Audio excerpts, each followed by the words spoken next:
Hi, 你们好. It's Zhou Yi. Zhou is my last name, Yi my first. Welcome back to my YouTube channel, Shanghai Jing. Today's topic is problematic English words, part 1, unifying English words relating to the Chinese language.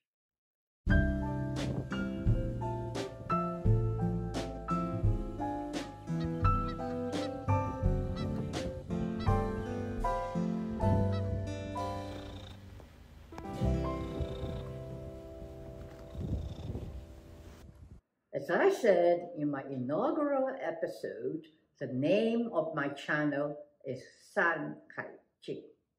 Shanghai Jing was a Chinese classic book published sometimes in or around the 200 BCE. It covers all sorts of topics, and this is what I showed you here on this channel too. But before sharing more Shanghai Jing tales, I need to clarify a few points about the English words that relate to the Chinese language. There are many Chinese words in English that are either wrongly pronounced or misinterpreted. And even some English words that originated in bigotry as a degradation to the Chinese race. It is time for us to tidy up the mess. Let's correct the wrong words and unify all English words related to the Chinese language into one system. This will be the topic of this episode, part 1 of a 3-part series. There are 2 types of English words related to the Chinese language and people that are problematic. The first is Pidgin Chinese, such as sampan, Kung Fu, King Kong, Confucius, Taoism, Mandarin, etc. The second are words originating in bigotry, such as Pekingese, junk, chin, coolie, Chinaman, yellow peril, etc. These are the words that need to be changed and should never be used again. But before doing this, we must identify a unifying system. The problem we face now is that there are many different English words used for the same Chinese word or name. They are often spelled and even pronounced differently. This has not only confused the non-Chinese speaking readers, but even those who know Chinese. In the past case, authors of books about China or the Chinese, they had to explain which system they were using. What a tiresome thing for writers, editors, and publishers, and for readers too. With every book, they had to relearn the words all over again. This is what we should rectify as soon as possible. Basically, there exist 3 types of English words for the Chinese language. The first type are words based on a dialect, mostly Cantonese. Words like dim sum, cham sam, kao tao, chang kai shek, etc.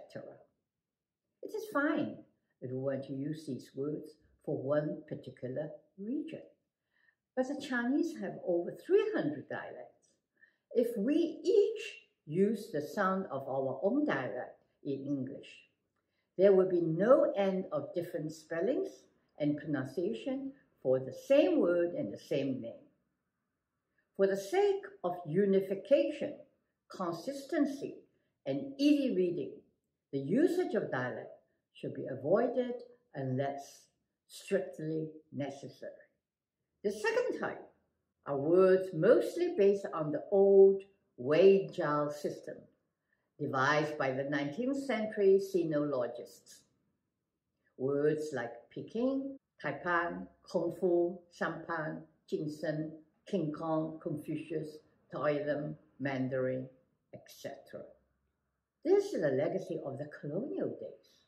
I call them Pidgin Chinese because the pronunciations are imprecise. No wonder the missionaries failed to convert the Chinese. Simply, the Chinese didn't understand their pidgin Chinese. With the Weijia system, it was difficult for anyone to learn proper Chinese. The third type is based on the pinyin system, which was developed in the 50s by the Chinese linguists. Pinyin is also an alphabetical system, which was officially adopted in mainland China in 1958 and has been working well. Many Westerners are now mastering the Chinese language by learning Pinyin, and their pronunciation are more precise than mine. More importantly, Pinyin concurs with the written script. In mainland China, the official Zhongguo language is called Putonghua, the common language. And in Taiwan, it is called Guoyu, the national language. Though China and Taiwan call it by different names, they are one and the same, and on which Pinyin is based.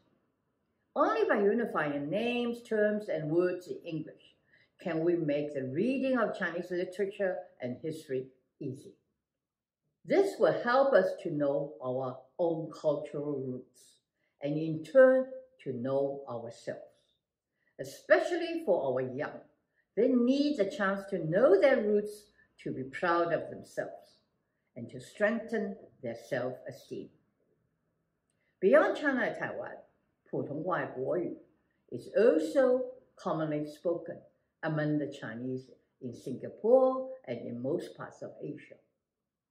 But more importantly, it is a spoken language based on the written script. It is not a dialect full of idioms and sounds that cannot be transcribed. Therefore, we should start using Pinyin exclusively. No more Pidgin Chinese, nor the so-called common recognized words in the English dictionary. It is time for us to re-establish what the right words in English are and how they are spelled and pronounced. Let the English dictionary follow us, not vice versa. Words like Peking should be Beijing, Taipan, Daban, Kung Fu, Gong Fu, Shanpan, Shanban, Jingshen, Renshen, King Kong, Jinggang, Confucius, Kongfuzi, Confucianism, Rujia, Taoism, Daojia, Manchu, Manchu, Mandarin. Oh, sorry, no such word in Chinese language. That's right, there's no such a word as Mandarin in the Chinese dictionary.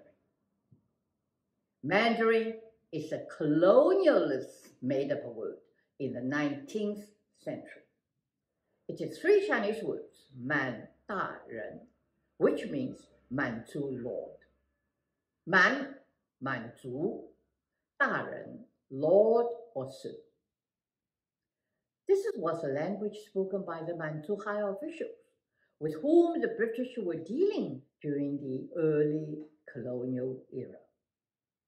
Mandarin was how they addressed the Manchu high officials. Yes, Mandarin. No, Mandarin.